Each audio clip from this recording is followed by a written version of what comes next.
ജോജു ജോർജിനെ നായകനാക്കി ഷാജി കല സംവിധാനം ചെയ്ത വരവ് ചിത്രത്തിന്റെ 6 ദിവസത്തെ world wide box office collection report ഇപ്പോൾ പുറത്തു വന്നിരിക്കുകയാണ്. ചിത്രം 6 ദിവസം കൊണ്ട് വേൾഡ് വൈഡ് 6,83,00,000 രൂപയാണ് നേടിയത്. കേരളത്തിൽ നിന്നും 5.01 കോടിയും കർണാടകത്തിൽ നിന്നും 16 ലക്ഷം രൂപയും തമിഴ്നാട്ടിൽ നിന്നും 7 ലക്ഷം രൂപയും റെസ്റ്റ് ഓഫ് ഇന്ത്യയിൽ നിന്നും 2,50,000 രൂപയും ഓവർസീസിൽ നിന്നും 1,56,00,000 രൂപയുമാണ് ചിത്രം 6 ദിവസം കൊണ്ട് വേൾഡ് വൈഡ് ബോക്സ് ഓഫീസിൽ നിന്നും നേടിയത്. ചിത്രത്തിനൊരു മിക്സഡ് ആയിട്ടുള്ള റെസ്പോൺസാണ് കേരള ബോക്സ് ഓഫീസിൽ നിന്നും വേൾഡ് വൈഡ് ബോക്സ് ഓഫീസിൽ നിന്നും ലഭിച്ചത്. അതിനാൽ തന്നെ ചിത്രം ഒരു ഡീസന്റ് ആയിട്ടുള്ള റണ്ണാണ് വേൾഡ് വൈഡ് ബോക്സ് ഓഫീസിൽ കാഴ്ചവെച്ചുകൊണ്ടിരിക്കുന്നത്.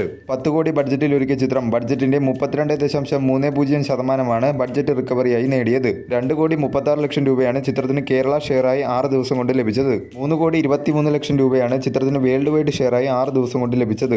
ആദ്യ ദിനം മുതൽ 6 ദിവസം വരെയുള്ള ചിത്രത്തിന്റെ ഡൊമസ്റ്റിക്കിലെ കണക്കുകൾ എടുത്താൽ ആദ്യ ദിനം 1,59,00,000 രൂപയും, രണ്ടാം ദിനം 86 ലക്ഷം രൂപയും, മൂന്നാം ദിനം 95 ലക്ഷം രൂപയും, നാലാം ദിനം 1.01 കോടിയും, അഞ്ചാം ദിനം 43,50,000 രൂപയും, ആറാം ദിനം 42,50,000 രൂപയുമാണ് ചിത്രം 6 ദിവസം കൊണ്ട് ടോട്ടൽ ഡൊമസ്റ്റിക്കിൽ നിന്നും കളക്ട് ചെയ്തത്. വരും ദിവസങ്ങളിലും ചിത്രത്തിൽ നിന്നും നല്ല രീതിയിലുള്ള ഒരു കളക്ഷൻ തന്നെ പ്രതീക്ഷിക്കാവുന്നതാണ്.